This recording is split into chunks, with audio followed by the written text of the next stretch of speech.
Friends, मैं आपका chemistry का टीचर रहा वकील। आज हम चैप्टर नंबर 13 स्टार्ट करेंगे और दो टॉपिक जो है हम पढ़ेंगे। पहला है कार्बोहाइड्रेट्स और दूसरा टॉपिक है लिपिड्स। तो कार्बोहाइड्रेट्स की डेफिनेशन यूँ की जाती है कि carbohydrates are macromolecules which are polyhydroxy aldehydes और polyhydroxy ketones. Carbohydrates are polyhydroxy aldehyde or polyhydroxy ketone, or their general formula is CnH2O whole n। इसका मतलब ये होता है कि जितनी इनके अंदर कार्बन की तादाद है उसको वाटर के फार्मूले से अगर मल्टीप्लाई कर दें तो उनके हाइड्रोजन और ऑक्सीजन की जो नंबर है वो हमें पता चल जाता है। उसके बाद अगली बात जो इसके मुतालिक बनती है वो ये है कि हाउ कार्बोहाइड्रेट्स आर सिंथेसाइज्ड। तो ये क्वेश्चन भी बनता है, हाउ कार्बोहाइड्रेट्स आर सिंथेसाइज्ड। तो carbohydrates are synthesised by plants from carbon dioxide and water in the presence of sunlight and chlorophyll. और इसकी इक्वेशन हम लिखते हैं 6CO2 + 6H2O, एरो के ऊपर सनलाइट, नीचे क्लोरोफिल, और फिर ये जो पहला कार्बोहाइड्रेट बनता है ग्लूकोज C6H12O6, और साथ में जो है वो बाई प्रोडक्ट के तौर पर ऑक्सीजन भी बनती है। तो इसके बाद जो नेक्स्ट इसमें क्वेश्चन बनता है वो है हाउ कार्बोहाइड्रेट्स आर क्लासिफाइड। तो carbohydrates are classified into 3 classes. They are monosaccharides, oligosaccharides और पॉलीसैकेराइड्स। मैं रिपीट कर देता हूँ। नंबर 1 पहली क्लास मोनोसैकेराइड्स, दूसरी क्लास ओलिगोसैकेराइड्स और तीसरी क्लास पॉलीसैकेराइड्स। तो सबसे पहले हम मोनोसैकेराइड्स स्टार्ट करते हैं। तो मोनोसैकेराइड्स जो है they are the simplest hydrocarbons which can not be hydrolysed, यानी कि सबसे सादा सबसे सिंपल कार्बोहाइड्रेट्स मोनोसैकेराइड्स कहलाते हैं। और कैन नॉट बी हाइड्रोलाइज का मतलब ये है कि इनको अगर हम पानी में डालते हैं तो ये अपने कंपोनेंट्स में नहीं टूटते, यानी कि अपने कार्बन एटम्स में ब्रेक नहीं होते। इनके अंदर 3 से लेकर 9 कार्बन एटम्स हो सकते हैं। Monosaccharides are made up of 3 to 9 carbon atoms. तो इसी तरह से फिर जितना नंबर ऑफ कार्बन एटम्स है उसी हिसाब से इनको कैटेगराइज भी करते हैं। 3 कार्बन वालों को हम कहते हैं ट्रायोजेस, 4 वालों को जो है टेट्रोजेस, पेंटोजेस, हेक्सोजेस, एसोन। तो इनमें से सबसे इम्पोर्टेंट कैटेगरी जो है वो हेक्सोजेस की है, और इसकी 2 एग्जांपल आपकी बुक में हैं, ग्लूकोज और फ्रक्टोज।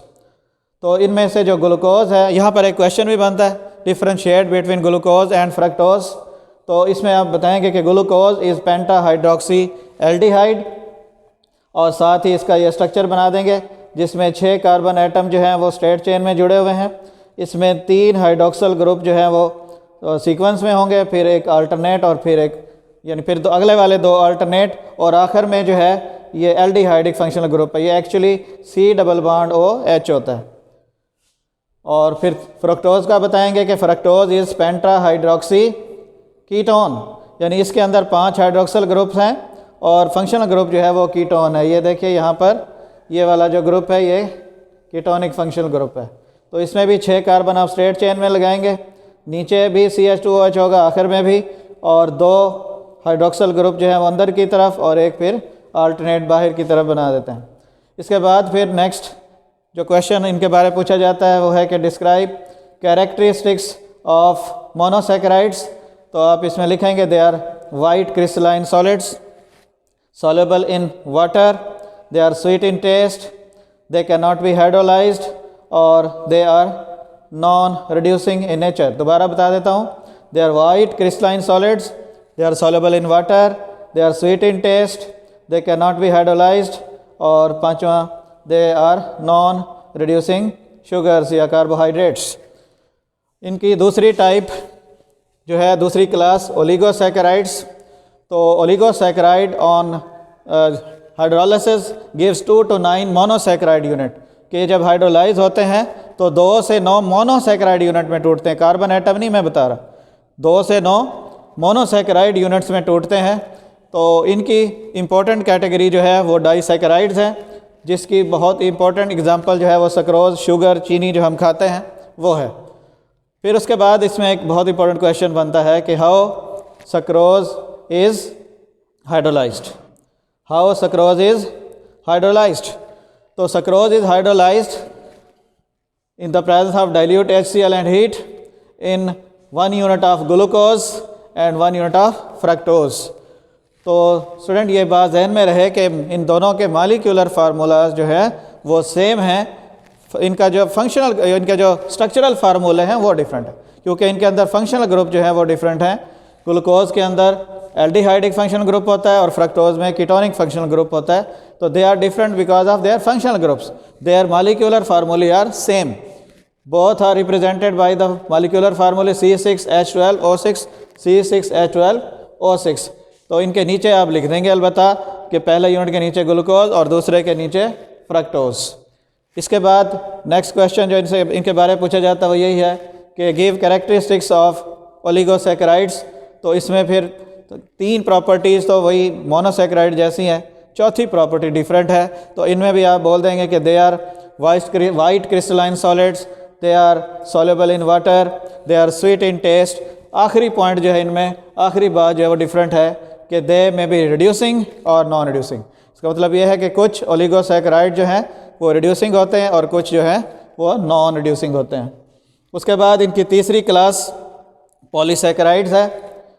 तो पॉलीसैकेराइड जो है ये 100 to thousands of monosaccharide unit से बने होते हैं। देखिए मैं फिर बता रहा हूँ आपको कि हम यहाँ पे कार्बन एटम्स की बात नहीं कर रहे, बल्कि हम मोनोसैकेराइड यूनिट की बात कर रहे हैं जो 3 से लेकर 9 कार्बन एटम्स के बने होते हैं। तो they are made up of 100 to thousands of monosaccharide units polymerise together. तो इनकी जो इम्पोर्टेंट एग्जांपल्स हैं वो हैं स्टार्च और सेलुलोज। तो स्टार्च जो है ये आटा जो है, मैदा, ये स्टार्च होता है। और अगर आप सेलुलोज देखना चाहते हैं तो ये जो कॉटन होती है प्योर सेलुलोज होता है वो। उसके बाद इनके बारे में जो क्वेश्चन होता है वो ये है कि गिव कैरेक्टरिस्टिक्स ऑफ पॉलीसैकेराइड्स। तो पॉलीसैकेराइड जो है they are amorphous in nature, they are insoluble in water, they are tasteless और दे आर रिड्यूसिंग शुगर्स। दोबारा रिपीट कर देता हूँ, they are amorphous, they are insoluble in water, they are tasteless और they are reducing in nature. इसके बाद हम अपना दूसरा टॉपिक स्टार्ट करते हैं, लिपिड्स। तो lipids are made up of fatty acids. तो लिपिड जो हैं वो फैटी एसिड के साथ मिल्क से बने होते हैं, यानी इनके बिल्डिंग ब्लॉक्स जो हैं वो फैटी एसिड्स होते हैं। फिर लिपिड्स की 2 किस्में हो जाती हैं कि ये ऑयल की शक्ल में भी ऑयल की शक्ल में भी पाए जाते हैं और फैट्स की शक्ल में भी। तो ये ऑयल्स और फैट जो हैं एक्चुअली फिर ये जो है लॉन्ग एस्टर्स होते हैं, लॉन्ग चेन फैटी एसिड्स के ग्लिसरॉल के साथ मिलकर। मैं दोबारा रिपीट कर देता हूँ कि ऑयल्स और फैट जो है ये लॉन्ग चेन फैटी एसिड्स और ग्लिसरॉल से बने होते हैं। और इनके अंदर, इनकी चेन के अंदर जो है वो 3 फैटी एसिड जो हैं वो मौजूद होते हैं, इसलिए इनको ट्राइग्लिसराइड्स भी कहा जाता है। मैं दोबारा रिपीट कर देता हूँ कि लिपिड जो हैं वो इनका बिल्डिंग ब्लॉक तो फैटी एसिड्स हैं। फिर आगे इनकी 2 टाइप हो जाती हैं, फैट्स और ऑयल्स। ऑयल्स और फैट्स जो हैं वो एक्चुअली एस्टर्स होते हैं लॉन्ग चेन फैटी एसिड्स के ग्लिसरॉल के साथ। और इनके अंदर मैं बता रहा हूँ आपको कि फैटी एसिड की एक्चुअली 3 चेन्स होती हैं, इसलिए इनको ट्राइग्लिसराइड्स भी कहते हैं। तो इसलिए मैंने लिखा है कि ऑयल जो हैं वो triglycerides of unsaturated fatty acids होते हैं और जो फैट्स होते हैं वो ट्राइग्लिसराइड्स ऑफ जो है वो सैचुरेटेड फैटी एसिड होते हैं। यानी ऑयल्स के अंदर जो डबल बॉन्ड वाले फैटी एसिड होते हैं और फैट्स के अंदर जो है वो सिंगल बॉन्ड वाले फैटी एसिड्स होते हैं।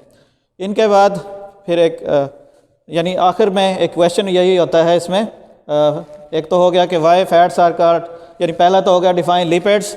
दूसरा क्वेश्चन इनमें बन जाता है कि why lipids are called triglycerides. और तीसरा बन जाता है differentiate between oils and fats. तो ऑयल के बारे में आप कहेंगे they are liquid at room temperature, they are triglycerides of unsaturated fatty acids. और फैट्स को कहेंगे दे exist in solid state at room temperature, they are triglycerides of saturated fatty acids. उसके बाद एक क्वेश्चन आगे बनता है कि व्हाट आर फैटी एसिड्स। तो पूरा आए तो फिर पूरा लिखते हैं, लेकिन एक क्वेश्चन जो है वो टेस्ट योर सेल्फ में भी है एक्सरसाइज में कि name 2 amino acid with their formulae. तो इसमें फिर हम 2 एग्जांपल जो हैं इनकी फैटी एसिड की बताते हैं। पहली है पामिटिक एसिड जिसका फार्मूला है C15H31COOH। तो इनके अंदर अल्काइल रेडिकल वाला जो है अल्काइल ग्रुप वाला वो फार्मूला आप जहन में रखें, अप्लाई करें कि CnH2n+11 कि 15 2s are 31 + 1 31। तो इस तरह से 15 अगर कार्बन होंगे तो हाइड्रोजन 31 होंगे, COOH तो होगा ही होगा क्योंकि ये कार्बोक्सिलिक एसिड है। और इसी तरह से 17 अगर C17 है तो हाइड्रोजन 35, यानी अप्लाई होगा वही फार्मूला 17 2s are 34 + 1 35 और COOH तो होगा ही होगा। ये इसकी दूसरी एग्जांपल है स्टीरिक एसिड। तो ये तमाम फैटी एसिड जो हैं एक्चुअली एस्टर्स होते हैं ग्लिसरॉल के साथ, और they are form in the presence of mineral acids. Mineral acid, sulphuric acid, hydrochloric acid, nitric acid वगैरह। तो स्टूडेंट इस तरह से हमारा आज का लेक्चर कंप्लीट हुआ। उम्मीद है आपको क्लियर हो गया होगा। अगर कोई मज़ीद बात पूछनी है तो व्हाट्सएप ग्रुप में मुझे कॉल आप कर सकते हैं। और इसके अलावा 5 ईयर पेपर जो है वो भी साथ साथ ज़रूर देखा करें। थैंक यू, अल्लाह हाफ़िज़।